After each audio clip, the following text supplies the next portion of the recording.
Assalamualaikum warahmatullahi wabarakatuh. Saya Arvina Rivianti beserta teman-teman saya akan menjelaskan tentang analisis perancangan sistem informasi akuntansi, penjualan barang tunai dan jasa servis pada bengkel Mega Motor Bekasi. Sebelumnya, saya akan memperkenalkan teman-teman saya terlebih dahulu. Yang pertama ada Fiona Dwi Mufa Aliana, yang kedua ada Hani Putri Rahmadani, yang ketiga ada Arvina Rivianti yaitu saya sendiri. Yang keempat ada Nafisa Armelia, dan yang kelima ada Aprilia Nurkumalasari.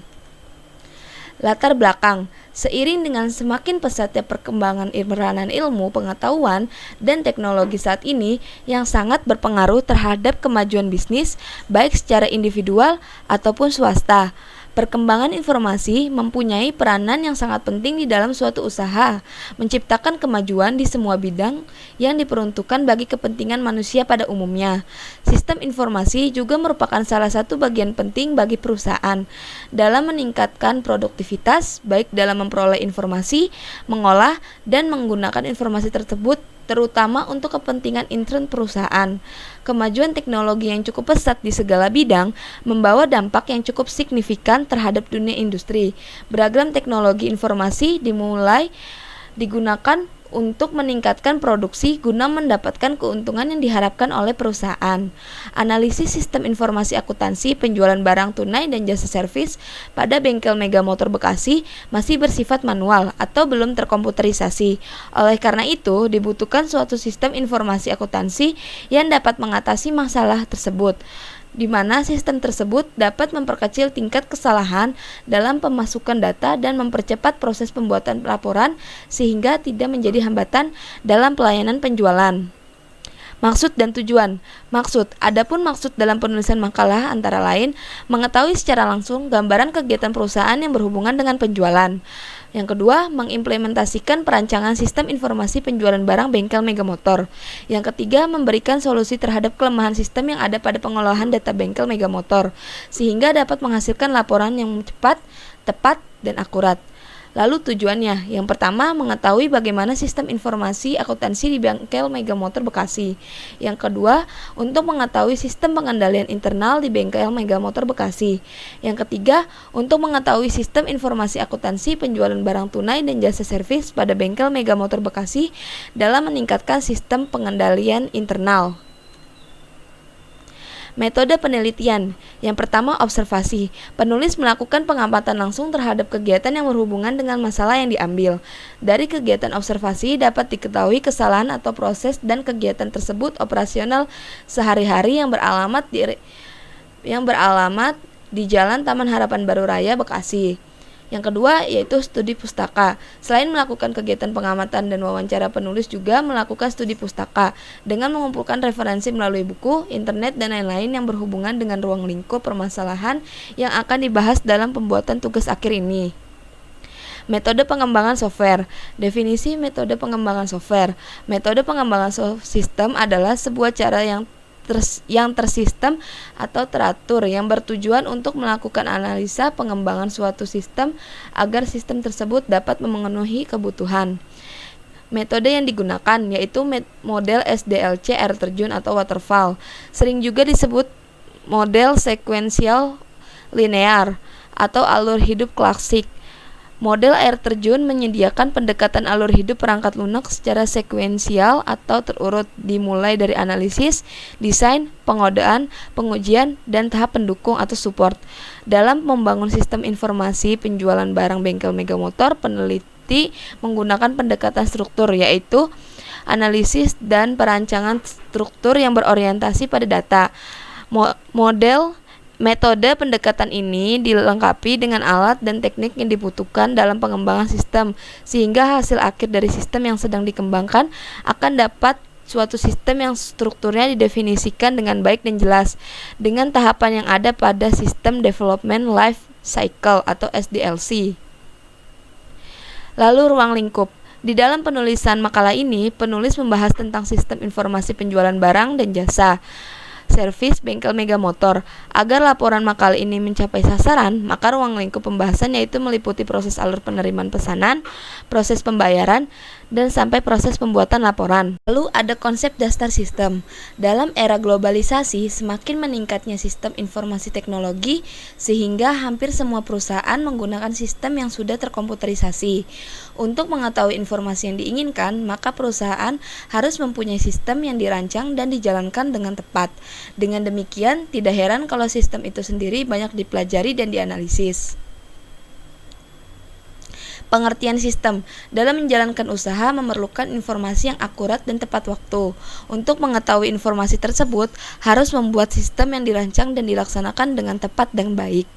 Sistem yang bisa diartikan sebagai kumpulan subsistem, komponen, ataupun elemen yang saling bekerja sama dengan tujuan yang sama untuk menghasilkan output yang sudah ditentukan sebelumnya. Menurut Mulyani dan Agustina 2017, di dalam sistem terdapat elemen-elemen yang bekerja sama untuk mencapai tujuan. Menurut Kalare 2015, yaitu yang pertama tujuan sistem, merupakan tujuan akhir dibuatnya sistem tersebut. Yang kedua, batasan sistem, merupakan aturan-aturan yang membatasi sistem dalam mencapai tujuan. Dapat berupa organisasi, jangka waktu, ataupun jumlah biaya. Yang ketiga, kontrol sistem, salah satu cara untuk mengawasi jalannya sistem, berupa pengawasan waktu pelaksanaan, biaya, dan sebagainya. Lalu ada masukan atau input. Semua data yang digunakan dalam sistem diterima oleh elemen masukan.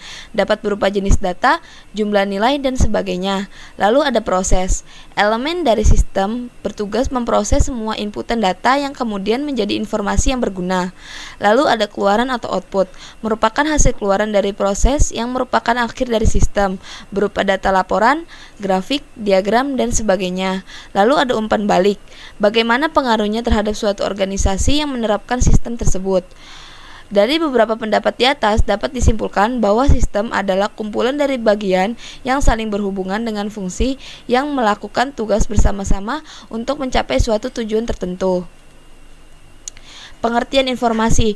Di dalam dunia usaha saat ini yang penuh persaingan, informasi yang merupakan suatu yang berharga karena dengan penguasaan yang baik atas informasi tersebut, perusahaan akan dapat mengambil atau memperoleh kesempatan yang lebih luas untuk berkembang.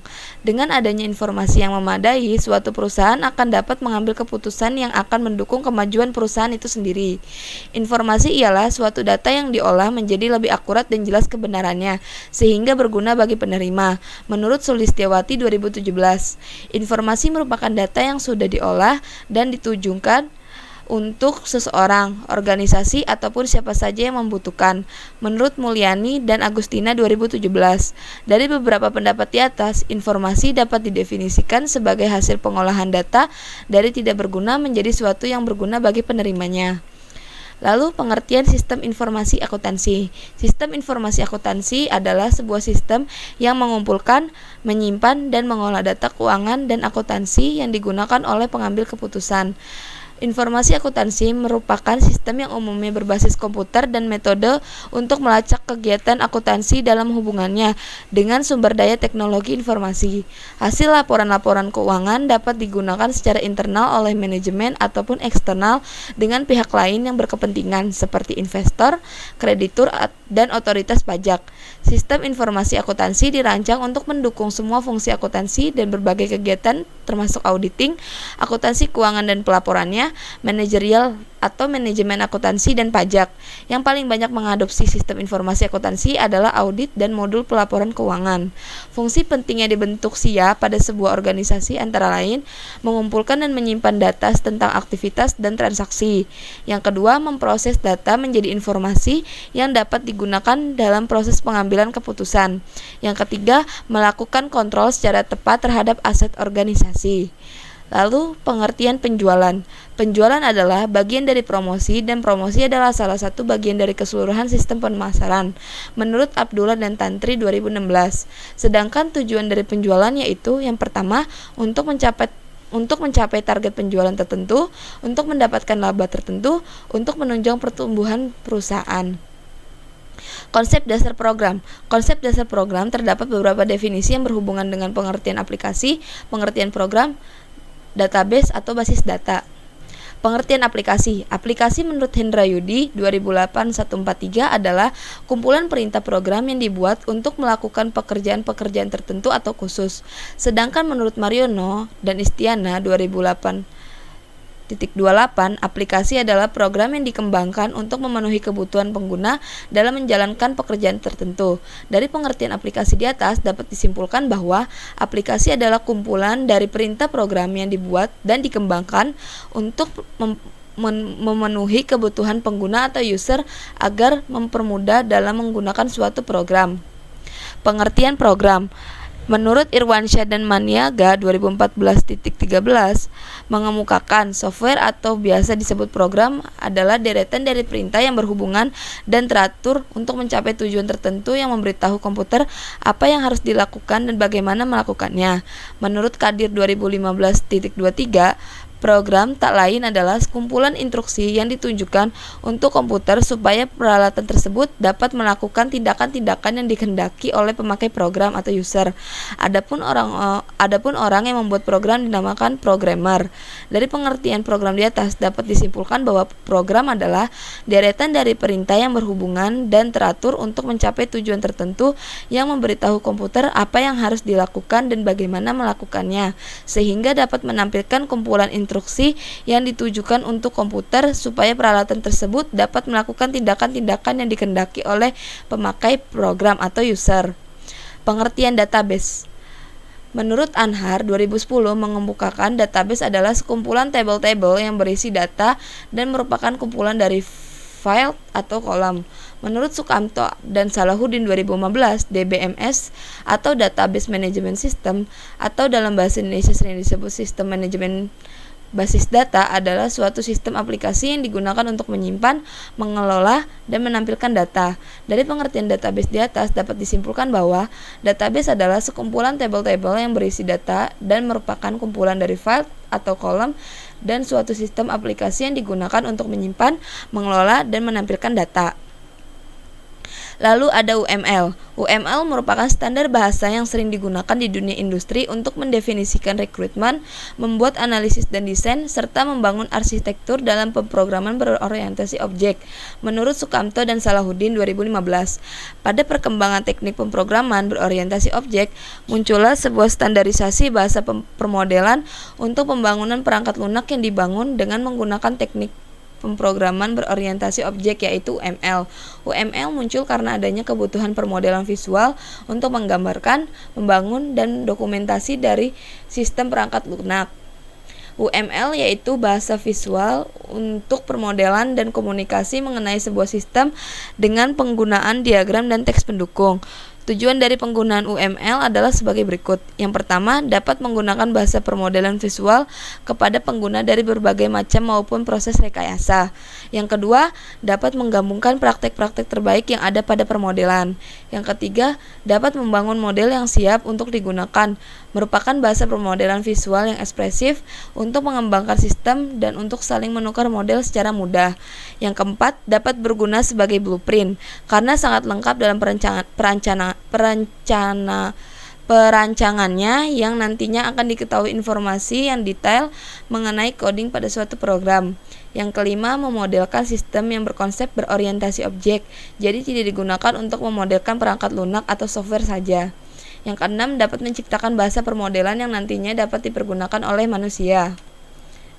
Jenis-jenis diagram UML yaitu yang pertama, activity diagram, menggambarkan workflow atau aliran kerja, aktivitas dari sebuah sistem atau proses bisnis atau menu yang ada pada perangkat lunak.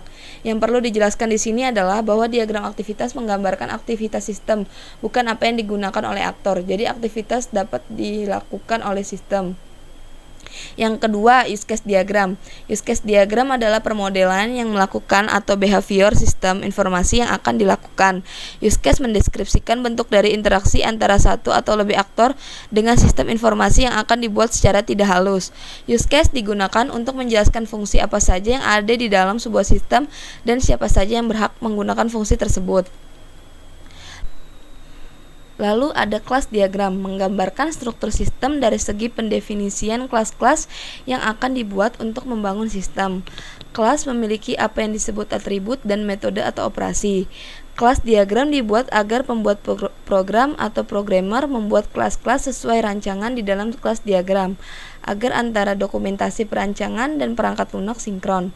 Kelas-kelas yang ada pada struktur sistem harus dapat melakukan fungsi-fungsi sesuai dengan kebutuhan sistem, sehingga pembuat perangkat lunak atau programmer dapat membuat kelas-kelas di dalam program perangkat lunak sesuai dengan perancangan kelas diagram. Yang keempat, sequence diagram merupakan kelakuan objek pada use case dengan cara mendeskripsikan waktu hidup dan message yang akan dikirimkan dan diterima oleh antar objek. Oleh karena itu, untuk menggambarkan diagram sequence, maka harus diketahui objek-objek yang terlibat dalam sebuah use case beserta metode-metode yang memiliki kelas yang diinstansiasi menjadi objek itu. Membuat sequence diagram juga dibutuhkan untuk melihat skenario yang ada pada use case. Pengertian LRS. Puspitasari mengemukakan bahwa sebuah model sistem yang digambarkan dengan sebuah diagram ER akan mengikuti pola atau aturan permodelan konversi ke LRS. Maka perubahan yang terjadi adalah mengikuti aturan-aturan. Febrianto dan Handayani 2019 mengungkapkan bahwa setiap entitas akan diubah berbentuk kotak. Sebuah atribut relasi disatukan dalam sebuah kotak bersama entitas jika hubungan yang terjadi pada diagram ERD yang pertama, one to many, merupakan relasi bersatu dengan cardinality M. Yang kedua, one to one, merupakan relasi bersatu dengan cardinality yang paling membutuhkan referensi sebuah relasi dipisah dalam sebuah kotak tersendiri atau menjadi entitas baru. Yang ketiga, many to many, memiliki origin key sebagai primary key yang diambil oleh kedua entitas. Selanjutnya, pengertian perangkat keras atau hardware. Menurut Mulyani, perangkat keras merupakan semua bagian fisik komputer dan dibedakan dengan data yang berada di dalamnya atau yang beroperasi di dalamnya, dan dibedakan dengan perangkat lunak atau software yang menyediakan instruksi untuk perangkat keras dalam menyelesaikan tugasnya. Macam-macam perangkat keras yaitu keyboard, mouse, monitor, central processing unit, joystick, dan printer. Lalu pengertian perangkat lunak atau software. Menurut Mulyani, software yaitu kumpulan program komputer yang digunakan untuk memproses data. Menurut Mulyani, software adalah istilah umum yang digunakan untuk mendeskripsikan program-program komputer yang terdiri dari prosedur-prosedur dan dokumentasi untuk melakukan tugas tertentu. MC Cloud dan Scale dalam Mulyani mengatakan secara umum ada dua jenis software, yaitu sistem software dan application software. Pengertian kode generation. Menurut Sukamto dan Salahuddin 2015, desain harus ditranslasikan ke dalam program perangkat lunak. Hasil dari tahap ini adalah program komputer sesuai dengan desain yang telah dibuat pada tahap desain. Pengertian black box testing. Menurut Sukamto dan Salahuddin, black box testing pengujian kotak hitam yaitu menguji perangkat lunak dari segi spesifikasi fungsional tanpa menguji desain dan kode program. Pengujian dimaksudkan untuk mengetahui apakah fungsi-fungsi dimasukkan dan keluaran dari perangkat lunak sesuai dengan spesifikasi yang dibutuhkan. Tinjauan perusahaan. Bengkel Mega Motor didirikan pada tahun 2003 yang beralamat di Jalan Taman Harapan Baru Raya, Bekasi. Bergerak pada bidang jasa otomotif meliputi perawatan dan penjualan suku cadang sepeda motor. Bengkel ini berorientasi pada kepuasan pelanggan, baik perawatan maupun suku cadang, dengan mementingkan kualitas serta keasliannya. Sekarang ini telah mempunyai 3 orang mekanik, 1 kepala mekanik, dan 1 orang kasir. Struktur organisasi, yaitu ada pemilik bengkel, keuangan atau kasir, kepala mekanik, serta mekanik. Proses bisnis berjalan. Pelanggan datang langsung ke bengkel untuk servis motor, kemudian mengeluhkan permasalahannya pada kasir. Lalu kasir menanyakan apa saja kerusakannya dengan memberi formulir untuk diisi sesuai data-data customer. Lalu kasir memberikan data servis kepada mekanik. Pihak mekanik mengecek kendaraan tersebut dan memberikan informasi tentang pergantian suku cadang dan servis kepada pelanggan. Jika pelanggan setuju untuk pergantian suku cadang, mekanik membuat form permintaan barang kepada kepala bengkel untuk proses servis. Setelah servis telah dilakukan, kasir menerima rekapan permintaan barang dan membuat nota tagihan pembayaran kepada pelanggan. pelanggan memberikan uang ke kasir untuk membayar biaya servis tersebut. Jika pelanggan sudah menerima bukti pelunasan, maka kasir bertanggung jawab untuk membuat dan memberikan laporan kepada pemilik atau kepala bengkel. Lalu ada activity diagram. Start. Melakukan pendaftaran dengan datang langsung. Lalu kasir mengisi formulir data servis dan keluhan servis kepada customer. Lalu kasir memberikan data servis customer kepada mekanik. Lalu mekanik menerima data servis dan mengecek kendaraan. Lalu mekanik menemukan kerusakan dan memberikan informasi tentang kerusakan dan pergantian suku cadang. Lalu customer menerima informasi kerusakan dan pergantian suku cadang. Apabila tidak menyukai pergantian suku cadang, maka mekanik menerima konfirmasi untuk tidak menyetujui pergantian suku cadang. Sedangkan apabila customer menyetujui pergantian suku cadang, maka mekanik menerima konfirmasi persetujuan pergantian suku cadang. Lalu mekanik mengecek stok suku cadang. Lalu mekanik membuat form permintaan suku cadang. Lalu kepala bengkel menyetujui form permintaan stok suku cadang. Lalu kasir menerima rekapan permintaan suku cadang. Lalu kasir membuat nota pembayaran atas jasa servis dan penjualan suku cadang. Lalu customer membayar tagihan sesuai dengan nota penjualan. Lalu kasir menerima pembayaran customer. Lalu kasir membuat laporan penjualan harian. Lalu kepala bengkel menerima laporan penjualan. Dan N. Dokumen masukan dan keluaran. Spesifikasi dokumen masukan. Dokumen masukan merupakan proses awal dari penservisan di bengkel Mega Motor. Adapun bentuk dari dokumen masukan yaitu nota pembelian atau bon. Nama dokumen, nota pembelian atau bon. Fungsi sebagai bukti pelanggan menservis motor. Sumber pelanggan, tujuan mekanik, frekuensi setiap pelanggan menservis motor, media kertas, jumlah rangkap 2 lembar. Spesifikasi dokumen keluaran. Dokumen keluaran merupakan proses pembayaran dari penservisan di bengkel Mega Motor. Adapun bentuk dari dokumen masukan yaitu 1. Nota pembayaran. Nama dokumen, nota pembayaran.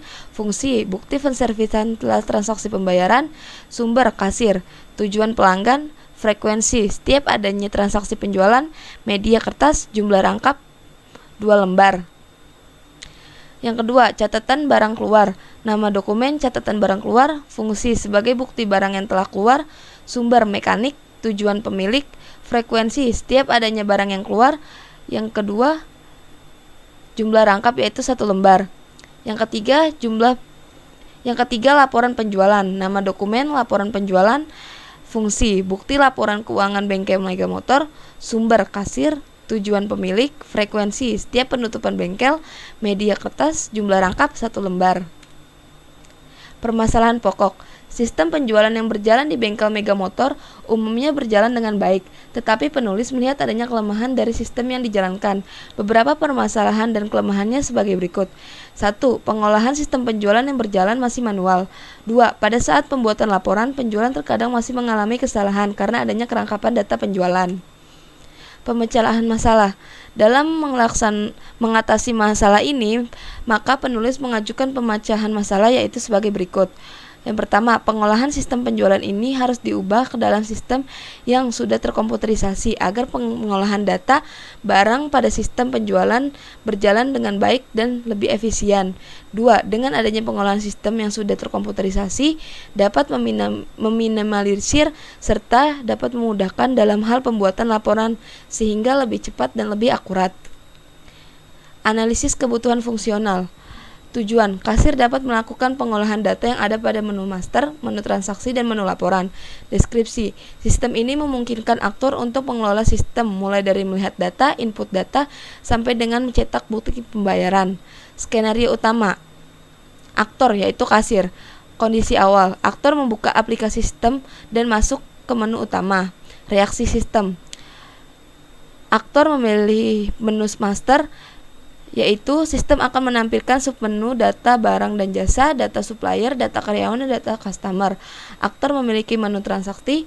Sistem akan menampilkan submenu input jasa servis dan transaksi penjualan. Aktor memilih menu laporan. Sistem akan menampilkan submenu laporan transaksi dan informasi data transaksi. Kondisi akhir, jika perintah sesuai maka sistem akan menampilkan seperti yang diinginkan oleh si aktor. Use case diagram, yaitu ada kasir. Lalu ada login dan logout. Di dalam login ada menu utama. Di dalam menu utama ada menu master, menu transaksi, dan menu laporan. Di dalam menu master ada mengelola data barang dan jasa, mengelola data supplier, mengelola data karyawan, mengelola data customer. Di dalam menu transaksi ada input data transaksi service dan input data transaksi penjualan. Di dalam menu laporan terdapat input data transaksi dan mencetak laporan transaksi. Activity diagram. Customer melakukan pendaftaran dengan datang langsung. Kasir mengisi formulir data servis dan keluhan servis komputer. Kasir memberikan data servis komputer kepada mekanik. Mekanik menerima data servis dan mengecek kendaraan. Mekanik menemukan kerusakan dan memberikan informasi tentang kerusakan dan pergantian suku cadang. Customer menerima informasi kerusakan dan pergantian suku cadang. Apabila customer tidak menyetujui pergantian suku cadang, maka mekanik menerima konfirmasi tidak menyetujui pergantian suku cadang, lalu tidak melakukan pergantian suku cadang, hanya servis. Apabila customer menyetujui pergantian suku cadang, maka mekanik menerima konfirmasi persetujuan pergantian suku cadang, lalu mekanik mengecek stok suku cadang, lalu mekanik membuat form permintaan suku cadang, lalu kepala bengkel menyetujui form permintaan stok suku cadang, lalu kasir menerima rekapan permintaan suku cadang, lalu kasir membuat nota pembayaran atas jasa servis dan penggunaan suku cadang. Customer membayar tagihan sesuai nota penjualan, kasir menerima pembayaran customer. Kasir membuat laporan penjualan dan kepala bengkel menerima laporan penjualan harian. Assalamualaikum warahmatullahi wabarakatuh. Nama saya Nafisa Armelia dengan NIM 111909050. Ini ada ERD atau Entity Relationship Diagram, yang artinya notasi grafis dalam pemodelan data konseptual yang menggambarkan hubungan antara penyimpanan. Data-data ini berasal dari database yang sudah dibuat sebelumnya. Seperti di akun dan setting ini, kenapa ini saling memiliki? Karena yang di akun ini ada nomor akun dan di setting ini juga ada nomor akun, jadi saling berkesinambungan satu sama lain.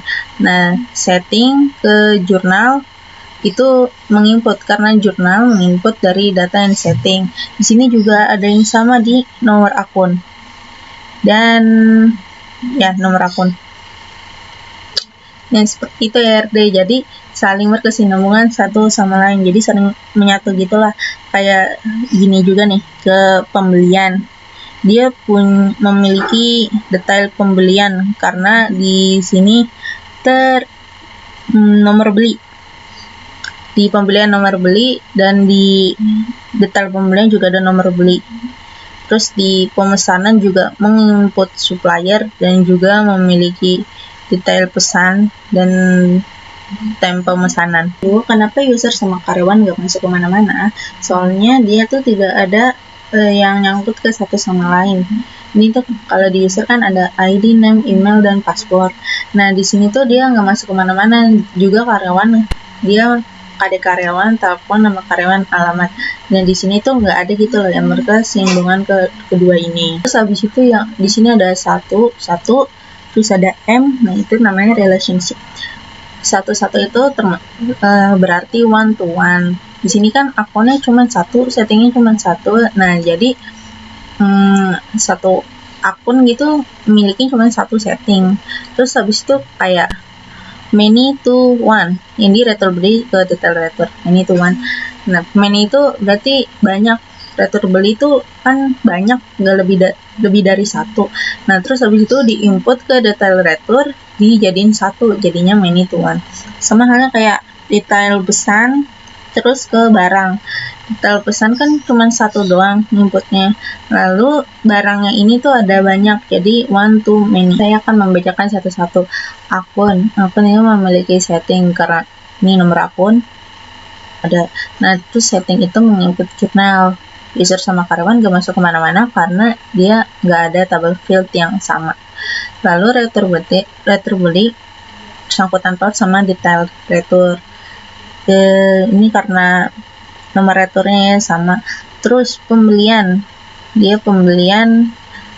terus sama pemesanan itu hampir emang itu loh, menyangkut satu sama lain. Jadi saat kita menginput pemesanan, nanti saat simpan pemesanan itu dia masuknya ke pembelian. Makanya di sini ada pemesanan itu juga menginput supplier. Nah, pemesanan terus dia menginput data pembelian. Nah, nanti masuknya ke detail pesan. Di detail pesan juga ada barang. Lalu penjualan ini menginput customer, nanti dia masuknya ke detail penjualan. Yang di barang ini juga menginput jasa, detail penjualan juga menginput jasa. Jadi ini saling berkesinambungan satu sama lain. Kita ada LRS. LRS adalah representasi dari struktur record pada tabel terbentuk dari hasil himpunan entitas.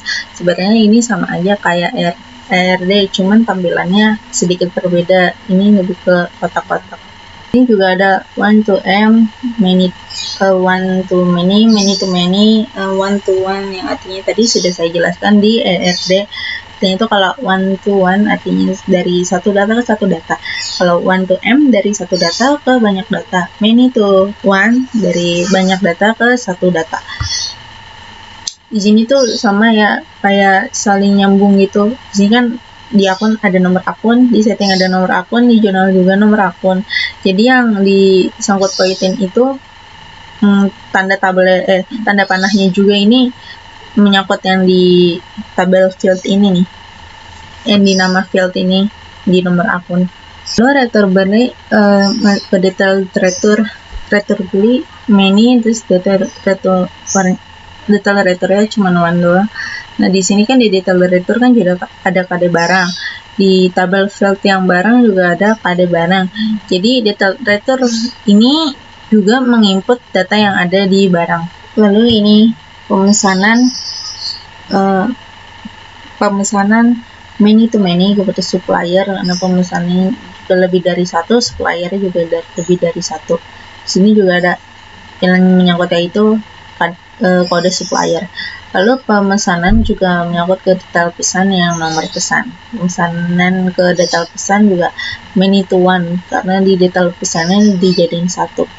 Lalu detail pesan juga masuk ke time pemesanan yang kode barang. Lalu di detail pesan juga menginput barang.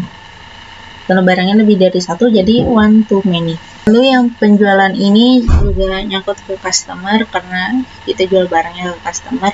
Dan di penjualan ini masuknya ke detail penjualan. Nah, nanti detail penjualan itu juga menginput data yang ada di barang. Ini penjualan maksudnya menginput customer lebih dari satu. Lalu penjualan juga yang ada masuk inputan ke detail penjualan. Ini detail penjualan itu juga menginput data barang.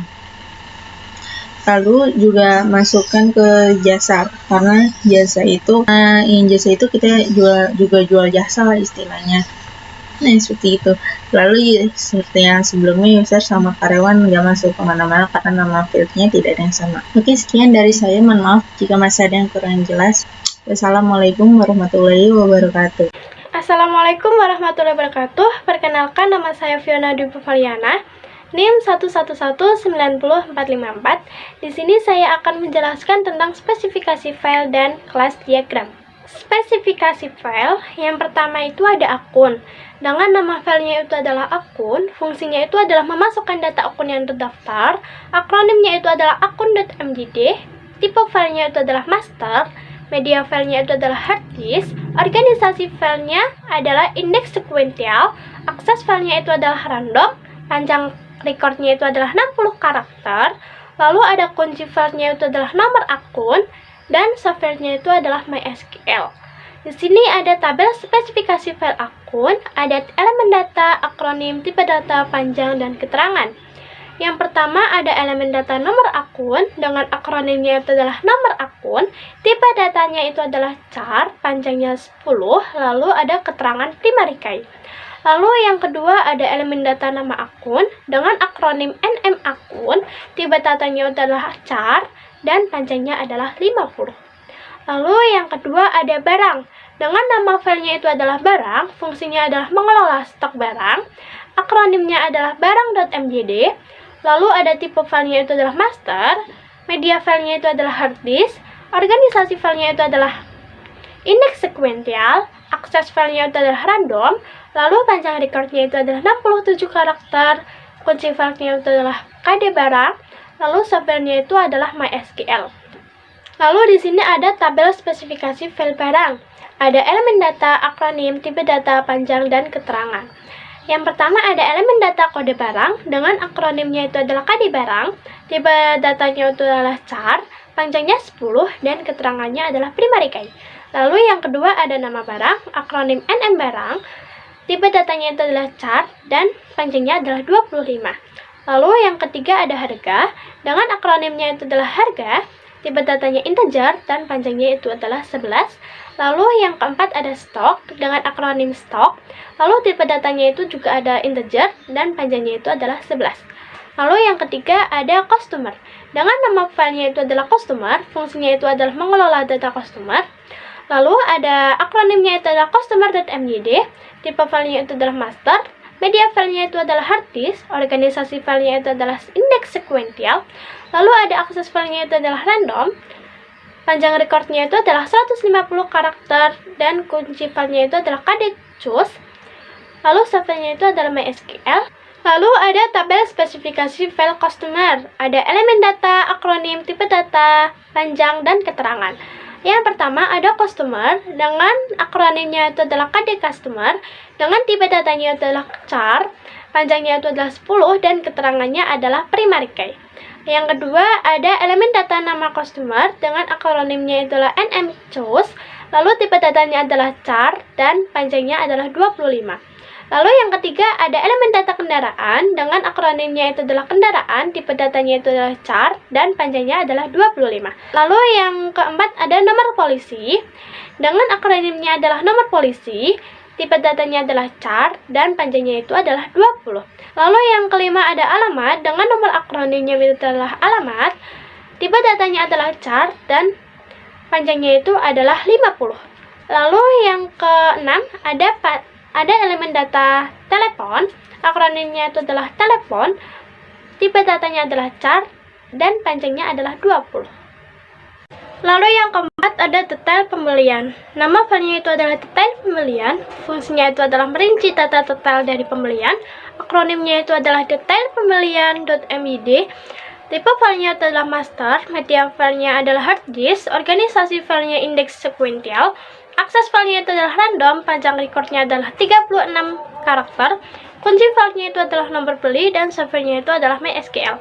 Lalu di sini ada tabel spesifikasi file pembelian, ada elemen data, akronim, tipe data, panjang, dan keterangan. Ada elemen data nomor beli, akronimnya adalah nomor beli, tipe datanya char, dan panjangnya adalah 14. Lalu ada keterangan foreign key. Lalu ada elemen data kita ye beli, akronimnya adalah kita ye beli, tipe datanya adalah integer, panjangnya adalah 11.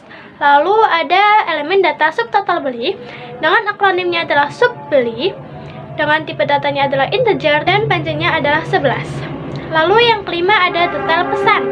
Dengan nama filenya itu adalah detail pesan, fungsinya merinci data detail dari pemesanan, akronimnya adalah detail pesan.myd, tipe filenya itu adalah master, media filenya adalah hard disk, lalu organisasi filenya itu adalah indeks sekuensial, akses filenya itu adalah random, panjang recordnya adalah 46 karakter, kunci filenya itu adalah nomor pesan, softwarenya itu adalah MySQL. Lalu ada tabel spesifikasi file detail pesan. Ada elemen data, akronim, tipe data, panjang, dan keterangan. Lalu di sini ada elemen data nomor pesan dengan akronimnya adalah nomor pesan, tipe datanya adalah char, panjangnya 14 dan keterangannya adalah foreign key. Lalu ada elemen data kode barang dengan akronimnya adalah KD barang, tipe datanya itu adalah char, panjangnya adalah 10 dan keterangannya adalah foreign key. Lalu ada elemen data kita ye pesan pesan dengan akronimnya adalah kita ya pesan, tipe datanya itu adalah integer dan panjangnya adalah 11. Lalu ada elemen data subtotal dengan akronimnya adalah subtotal, tipe datanya adalah integer dan panjangnya adalah 11. Lalu yang keenam ada detail retur dengan nama filenya itu adalah detail retur, fungsinya merinci data detail dari retur beli dengan akronimnya adalah detail retur.mjd, tipe filenya adalah master, lalu media filenya itu adalah hard disk, organisasi filenya adalah indeks sekuensial, lalu akses filenya itu adalah random, panjang recordnya adalah 41 karakter, dengan kunci filenya adalah nomor retur, lalu servernya itu adalah MySQL.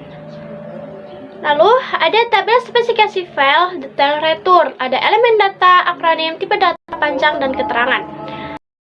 Pertama ada elemen data nomor retur dengan akronimnya adalah nomor retur, tipe data chart dan panjangnya adalah 14, keterangannya itu adalah foreign key. Lalu yang kedua ada elemen data kode barang dengan akronimnya adalah KD barang, tipe datanya chart dan panjangnya adalah 5, lalu dengan keterangan foreign key. Lalu ada elemen data KTY retur dengan akronim KTY retur dan panjangnya adalah 11. Dan yang terakhir ada elemen data subtotal retur dengan akronimnya adalah subretur, tipe datanya itu adalah integer. Lalu yang ketujuh ada jurnal dengan nama filenya itu adalah jurnal, fungsinya adalah mengelola setiap transaksi pembelian dan pemesanan. Lalu dengan akronimnya adalah journal.myd, dengan tipe filenya itu adalah master, media filenya adalah hard disk, organisasi filenya indeks sekuensial, akses filenya adalah random, panjang recordnya adalah 41 karakter, dengan kunci filenya itu adalah nomor jurnal, dan servernya itu adalah MySQL. Lalu di sini ada spesifikasi file jurnal dengan elemen data, akronim, tipe data, panjang, dan keterangan. Dengan elemen datanya itu adalah nomor jurnal, tipe datanya adalah chart, panjangnya adalah 14. Lalu ada elemen data keterangan dengan akronim keterangan, tipe datanya adalah teks. Lalu ada juga elemen data tanggal jurnal dengan akronimnya adalah tanggal jurnal dan tipe datanya adalah date.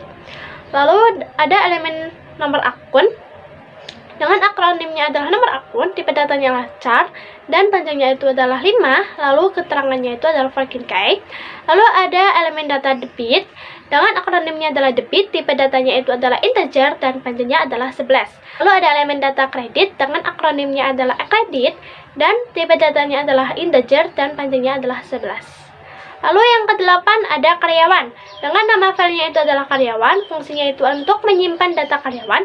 Dengan akronimnya adalah karyawan.myd, tipe filenya itu adalah master, media filenya adalah hard disk, organisasinya itu adalah indeks sekuensial, akses filenya adalah random, panjang recordnya adalah 105 karakter. Kunci filenya itu adalah KD karyawan, dan servernya itu adalah MySQL. Lalu di sini ada tabel spesifikasi file karyawan, ada elemen data, akronim, tipe data, panjang, dan keterangan. Ada elemen data kode barang, dengan akronimnya adalah KD barang, tipe datanya adalah chart, panjangnya adalah 10, dan keterangannya adalah primary key. Lalu ada data nama karyawan, akronimnya adalah NM karyawan, dengan tipe datanya adalah chart, panjangnya adalah 25. Lalu ada elemen datanya yaitu adalah alamat, akronimnya adalah alamat, tipe datanya adalah chart dan panjangnya adalah 50. Lalu ada elemen data telepon dengan akronimnya adalah telepon, tipe datanya adalah chart dan panjangnya adalah 20. Lalu yang kesembilan ada pembelian. Dengan nama filenya itu adalah pembelian, fungsi filenya itu adalah mengelola data barang yang dibeli. Akronimnya adalah pembelian.myd dan tipe filenya itu adalah master. Media filenya itu adalah hard disk, organisasi filenya itu adalah indeks sekuensial, akses filenya itu adalah random. Lalu ada panjang recordnya adalah 53 karakter. Ada itu adalah nomor beli dan servernya itu adalah MySQL. Lalu di sini ada tabel spesifikasi file pembelian, ada elemen data, akronim, tipe data, panjang, dan keterangan. Ada elemen data nomor pembelian dengan akronimnya adalah nomor beli, tipe datanya adalah chart, panjangnya 14, dan keterangannya adalah primary key. Lalu ada elemen data tanggal pembelian dengan akronimnya adalah tanggal beli, tipe datanya adalah date. Lalu ada nomor faktur dengan akronimnya adalah nomor faktur, tipe datanya adalah chart, dan panjangnya itu adalah 14. Lalu ada elemen data total pembelian dengan akronimnya adalah total beli, dengan tipe datanya itu adalah integer dan panjangnya itu adalah 11. Lalu ada elemen data nomor pesan dengan akronimnya adalah nomor pesan, tipe datanya adalah chart, dan panjangnya adalah 14, lalu keterangannya adalah working key. Yang ke-10 ada pemesanan. Dengan nama filenya itu adalah pemesanan, fungsinya adalah mengelola data pemesanan dari customer. Akronimnya itu adalah pemesanan.myd, tipe filenya adalah master, media filenya adalah hard disk. Lalu ada organisasi filenya adalah indeks sekuensial, akses filenya itu adalah random, dan panjang recordnya itu adalah 30 karakter, kunci filenya itu adalah nomor pesan, dan servernya itu adalah MySQL. Lalu di sini ada tabel spesifikasi file pemesanan. Ada elemen data, akronim, tipe data, panjang, dan keterangan. Ada elemen data nomor pesan, akronimnya adalah nomor pesan, tipe datanya adalah chart, panjangnya adalah 14, dan keterangannya itu adalah primary key. Ada elemen data tanggal pesan, dengan akronimnya itu adalah tanggal pesan, tipe datanya itu adalah date. Lalu ada elemen data total, dengan akronimnya adalah total, tipe datanya integer, dan panjangnya itu adalah 11. Lalu ada elemen data kode supplier, dengan akronimnya itu adalah KD sub, dengan tipe datanya adalah chart, dan panjangnya itu adalah 5, lalu keterangannya itu adalah working key. Lalu yang ke-11 ada retur beli. Dengan nama filenya itu adalah retur beli, fungsinya adalah sebagai detail pembelian yang diretur. Akronimnya adalah returbeli.myd, tipe filenya adalah master, media filenya adalah hard disk, organisasi filenya itu adalah indeks sekuensial, akses filenya adalah random, panjang recordnya itu adalah 25 karakter, kunci filenya adalah nomor retur. Lalu ada servernya itu adalah MySQL. Lalu di sini juga ada tabel spesifikasi file retur beli. Ada elemen data, akronim, tipe data, panjang, dan keterangan. Yang pertama itu adalah elemen data nomor retur, akronimnya adalah nomor retur, tipe datanya adalah chart, panjangnya adalah 14, dan keterangannya adalah primary key. Lalu ada elemen data tanggal retur, akronimnya adalah tanggal retur, tipe datanya adalah date. Lalu ada elemen data total retur, dengan akronimnya adalah total retur, dengan tipe datanya adalah integer, dan panjangnya adalah 11. 12 ada setting, dengan nama filenya itu adalah setting, fungsinya untuk menyeting data akun, akronimnya adalah setting.myd, tipe filenya adalah master, media filenya hard disk.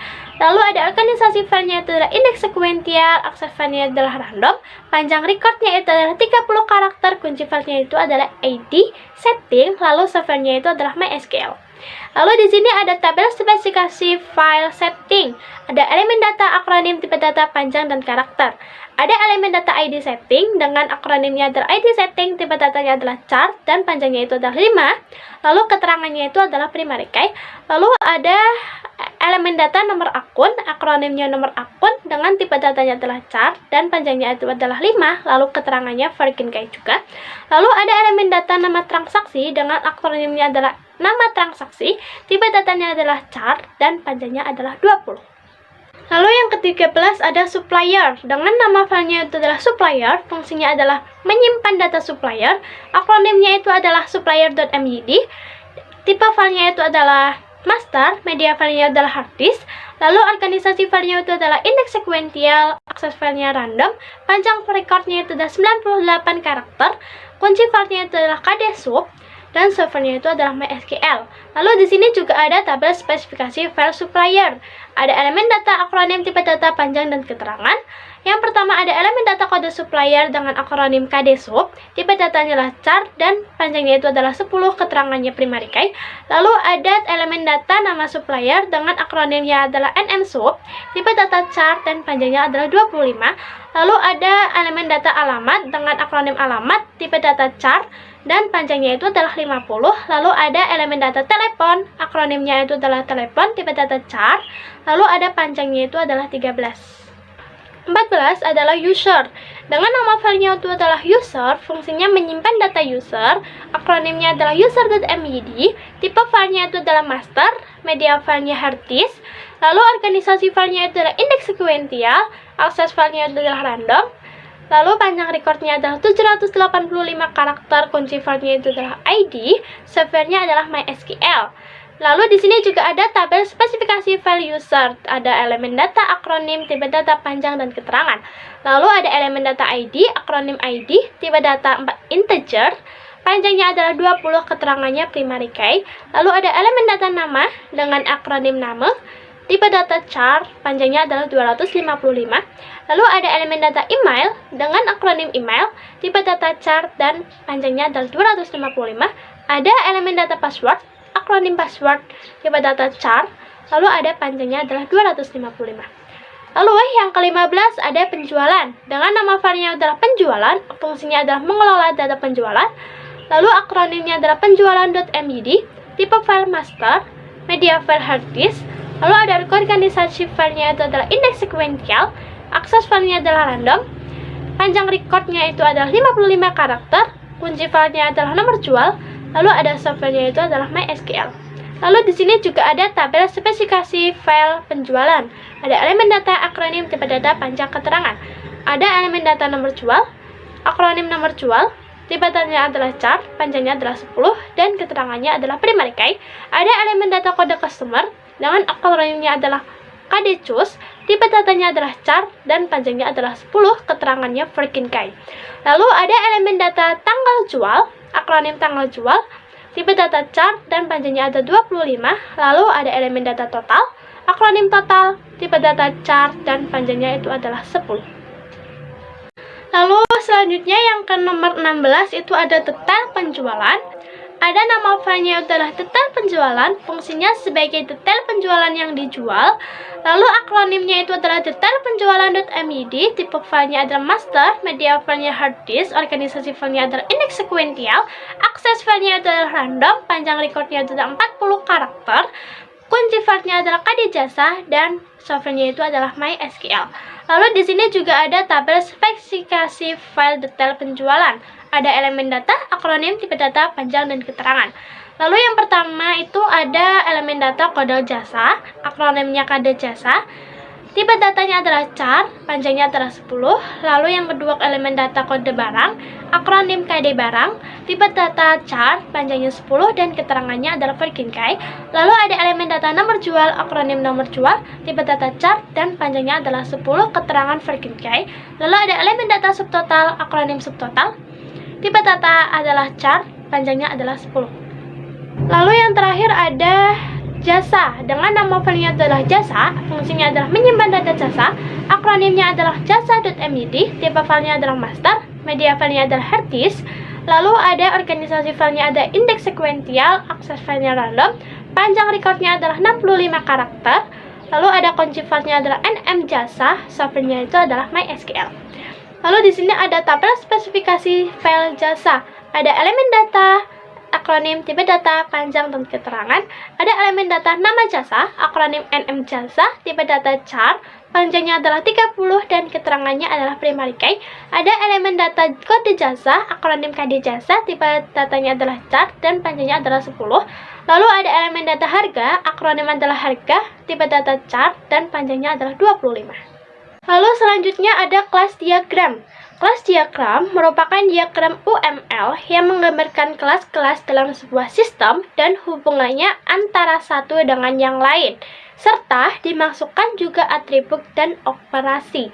Berikut ini adalah kelas diagram pembelian dan penjualan pada bengkel Mega Motor Bekasi. Yang pertama ada kelas diagram pembelian. User ini akan mengelola semuanya.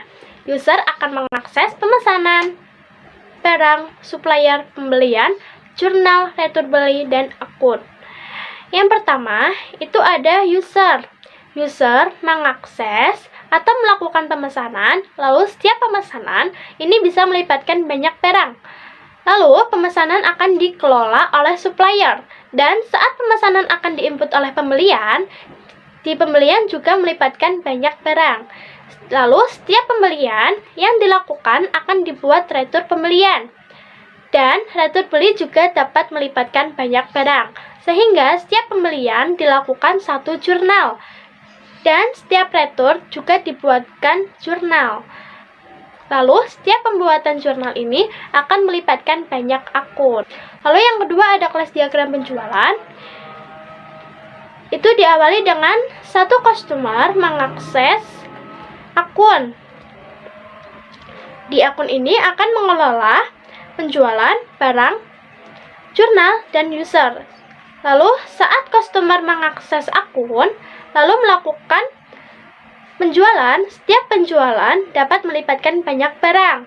Lalu setiap penjualan akan dibuatkan satu jurnal, dan setiap jurnal dapat diakses oleh akun. Assalamualaikum warahmatullahi wabarakatuh. Perkenalkan, nama saya Aprilia Narkumalasari. Di sini saya akan melanjutkan pembahasan dari teman saya, yaitu di sini ada sequence diagram yang merupakan atau diagram yang menjelaskan bagaimana suatu operasi itu dilakukan dan pesan apa yang dikirim dan kapan pelaksanaannya secara terurut. Nah, di sini ada kasir yang bertindak sebagai autor, dan selanjutnya di situ ada boundary class, yaitu from transaksi, dan di sebelahnya ada control class, di mana di situ yaitu menunjukkan from transaksi. Lalu ada entity class. Entity class ini menunjukkan hubungan kegiatan yang akan dilakukan. Nah, di sini ada customer, mekanik, jasa, dan barang. Nah, untuk selanjutnya ada user interface. User interface ini merupakan tampilan visual sebuah produk yang menjembatani sistem dengan user. Nah, tampilan UI ini dapat berupa bentuk, warna, dan tulisan yang didesain semenarik mungkin. Nah, berikut tampilan UI pada sistem yang telah kami buat. Yaitu di sini ada data barang, data supplier, lalu ada data customer, data karyawan, data akun rekening, dan data transaksi. Untuk selanjutnya ada deployment diagram. Deployment diagram merupakan diagram yang digunakan untuk memvisualisasikan hubungan antara software dan hardware, yaitu bagaimana komponen perangkat lunak yang digunakan pada komponen perangkat keras yang dikenal sebagai node. Nah, di sini ada 3 node. Yang pertama itu sistem, database, dan final. Nah, di node sistem ini terdapat yang kita gunakan itu ada SAM, MySQL, dan bahasa pemrograman yaitu PHP dan Laravel. Lalu di sini ada dihubungkan dengan garis ini. Ini merupakan relasi dari sistem ke database. Di database kita membuat sistem untuk bengkel. Lalu finalnya ini jadilah aplikasi berbasis web bengkel Mega Motor Bekasi. Nah, untuk selanjutnya materi akan dilanjutkan kepada teman saya. Terima kasih. Implementasi. Tahap implementasi merupakan tahap pengerjaan dari perancangan yang sudah dilakukan. Pada tahap implementasi, perancangan yang sudah ada diterjemahkan dalam bentuk kode dan dibagi menjadi beberapa file dalam satu project. Code Generation. Menurut Sukamto dan Salahuddin, 2015 ayat 29, desain harus ditranslasikan ke dalam program perangkat lunak. Hasil dari tahap ini adalah program komputer sesuai dengan desain yang telah dibuat pada tahap desain. Berikut adalah form input pemesanan.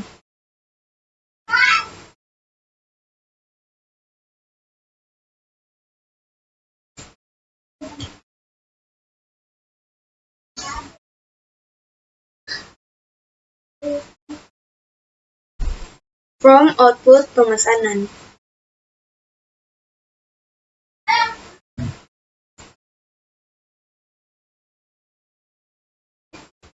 Testing.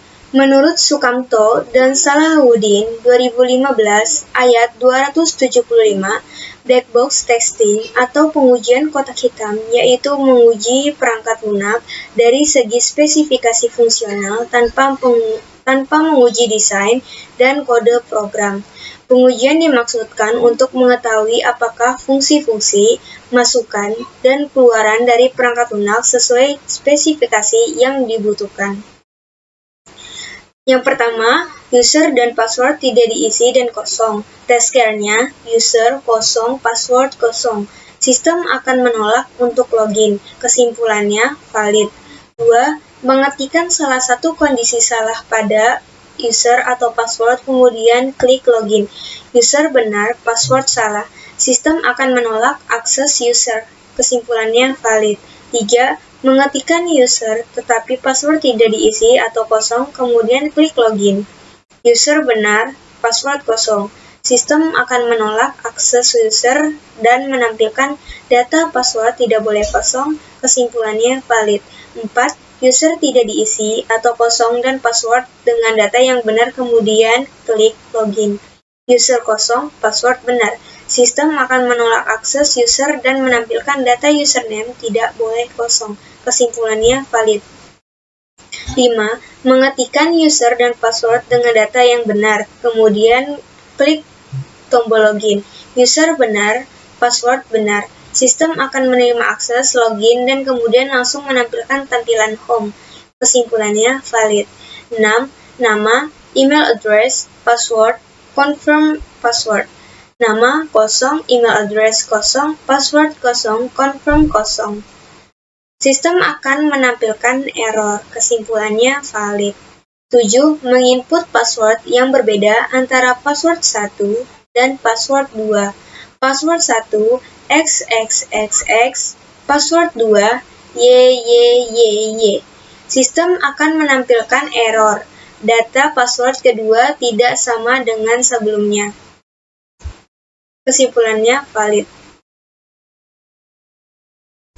8. Menginput username yang sudah pernah dibuat sebelumnya. Username Nafisa Armel, username Nafisa Armel. Sistem akan menampilkan error. User Nafisa Armel sudah ada yang menggunakan. Kesimpulannya valid. Spesifikasi hardware dan software. Dalam suatu perancangan program tidak mungkin terlepas dari perangkat keras yaitu hardware dan perangkat lunak yaitu software yang memadai untuk sistem yang diusulkan penulis. Dengan penggunaan perangkat keras dan perangkat lunak yang sesuai, maka program yang penulis usulkan dapat berjalan dengan baik dan berfungsi secara optimal. Spesifikasi hardware menurut Mulyani 2016 A ayat 64, perangkat keras komputer adalah semua bagian fisik komputer dan dibedakan dengan data yang berbeda di dalamnya atau yang beroperasi di dalamnya, dan dibedakan dengan perangkat lunak yang menyediakan instruksi untuk perangkat keras dalam penyelesaian tugasnya. Untuk kelancaran pemrograman, penulis menyarankan spesifikasi perangkat keras minimum. 1. Prosesor AMD A4 strip 9125, keyboard 80 keys, mouse standar mouse, monitor LED 14 inch, memori RAM 4 GB, DDR4, 500 GB HDD. Spesifikasi software menurut Mulyani 2016 B ayat 26, software yaitu kumpulan program komputer yang digunakan untuk memproses data. Menurut Mulyani 2016 A ayat 66, software adalah istilah umum yang digunakan untuk mendeskripsikan kumpulan program-program komputer yang terdiri dari prosedur-prosedur dan dokumentasi untuk melakukan tugas tertentu. Perangkat lunak yang digunakan untuk aplikasi ini adalah 1. Sistem software yaitu Windows 10, application software yaitu ada XAMPP, Visual Studio Code, Enterprise Architect versi 7.5, dan Draw.io. Demikianlah sarana pendukung program yang penulis gunakan dalam pengoperasian operasional komputer yang menurut penulis cukup baik dan nantinya dapat memberikan kecepatan dan keakuratan data. Saya di sini akan melanjutkan penjelasan Hani Putri. Kesimpulan, berdasarkan pembahasan yang telah dibahas pada bab sebelumnya, maka penulis dapat mengambil kesimpulan sebagai berikut. Sistem yang berjalan pada bengkel Mega Motor Bekasi saat ini sudah menggunakan cara komputerisasi. Adanya transaksi masuk, keluar, dan penyimpanan data transaksi dalam bentuk arsip dapat memudahkan dalam pencarian data-data transaksi, terutama pada saat dokumen transaksi semakin banyak, sehingga dengan adanya sistem yang terkomputerisasi itu akan memudahkan proses bekerja dan meminimalisirkan waktu yang digunakan. Saran, berdasarkan kesimpulan di atas, maka ada beberapa hal yang penulis sarankan dalam memaksimalkan sistem yang telah dibuat guna pengembangan sistem di masa yang akan datang. Di antaranya adalah, dikarenakan aplikasi penjualan ini hanya pada lingkup proses penjualan saja, disarankan untuk menggunakan aplikasi akuntansi yang sering digunakan oleh banyak perusahaan, seperti Zahir Akunting, Mayop, dan lain-lain. Dengan begitu, kita dapat mengolah akuntansi secara menyeluruh. Berikut daftar pustaka yang kami gunakan. Berikut daftar riwayat hidup kelompok kami.